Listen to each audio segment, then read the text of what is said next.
તાલુકાના કલમવિહર ગામમાં કોદમાળ જૂથ પાણી પુરવઠા યોજના હેઠળ નિર્માણ કરવામાં આવેલ કૂવાનું પાણી દૂષિત થતાં છેલ્લા 2 થી 3 મહિનાથી સ્થાનિકો આ પાણી પીવા માટે મજબૂર બન્યા।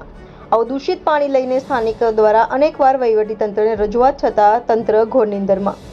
આહવા તાલુકાના કલમવિહર ગામ ખાતે કોદમાળ જૂથ પાણી પુરવઠા યોજના અંતર્ગત 2 કૂવા બનાવવામાં આવ્યા અને આ કૂવાના પાણીથી સ્થાનિકો પોતાની તરસ છીપાવી હતી। આ કૂવા સ્થાનિકો માટે ખૂબ જ લાભદાયી બન્યા હતા, પરંતુ છેલ્લા 2 થી 3 મહિનાથી આ કૂવામાં ગંદુ અને દૂષિત પાણી થયું હોવાથી સ્થાનિકો માટે અન્ય કોઈ પણ વૈકલ્પિક પાણી સુવિધા ન હોવાથી લોકો આ ગંદુ અને દૂષિત પાણી પીવા માટે મજબૂર બન્યા।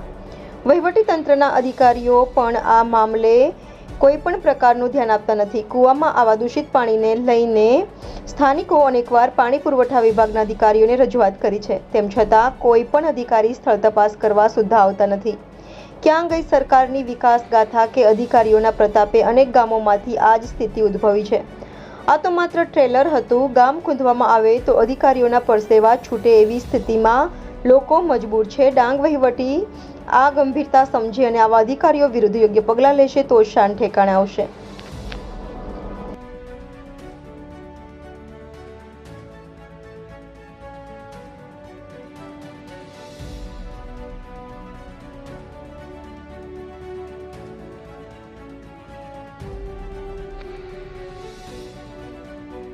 મારું નામ મીતાબેન જયરામભાઈ આહિરે, મારા ગામનું નામ કલમવિહર। અમને છેલ્લા 2 મહિનાથી અમારા ગામમાં ગંદુ પાણી આવતું છે તે અમે પીએ, જે ઢોર લોકો પણ પીએ અને બાળકોને પણ એ જ પીવડાવીએ। તેથી અમે બીમાર પડીશું તો કોણ એની જવાબદાર લેશે? તેથી સરકારશ્રીને એટલી જ વિનંતી છે કે અમને ચોખ્ખું પાણી કરીને આપે। મારું નામ માલતીબેન સનેશભાઈ ગવડી, હું ગામ કલમવિહર। અમે પાણીની સમસ્યાને લઈને અહીંયા ભેગા થયેલા છે।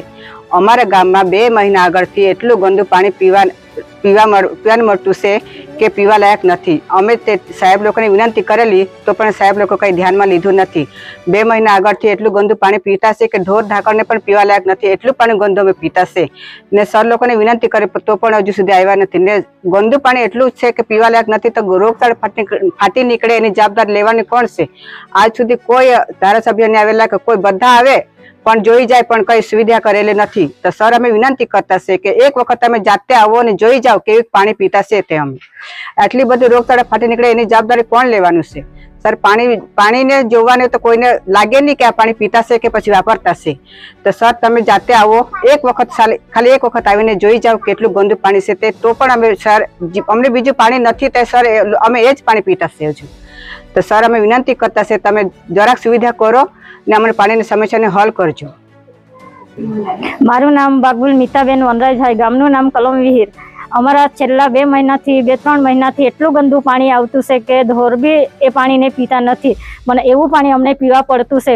એમાંથી રોગચાળો ફાટી નીકળે તેની જવાબદારી કોણ લેશે? અમારા ઘરે ગઈકાલે જ એવું મહેમાન આવેલા, એ લોકોએ ખાધું પણ હાથ ધોઈને નીકળી ગયા। પાણી આટલું ગંદુ અમે પીતા નથી। તો સરકારશ્રીને એ વિનંતી છે કે ચોખ્ખું પાણી કરીને આપે। કોદમાળ ગામમાં 2 દિવસ પહેલા જે ફરિયાદ ડોળા પાણીની ફરિયાદ હતી એમાં અમને તરત જાણ થતાં અમે સ્થળ મુલાકાત કરેલ છે અને ત્યાં ગામવાળા જે આપણે ડેમ હતો એમાં માછલા પકડવા માટે કૂદી પડ્યા હતા અને એના લીધે પાણી ડોળું થઈ ગયેલું હતું। તે અમે તરત જ એક્શન લઈ પાણી જે શુદ્ધિકરણ માટે જે કરવાનું થતું તે કરીને હાલમાં સ્ટેબલ કરીને પછી સમમાંથી પાણી પુરવઠો સપ્લાય કરવામાં આવે છે હમણાં હાલમાં।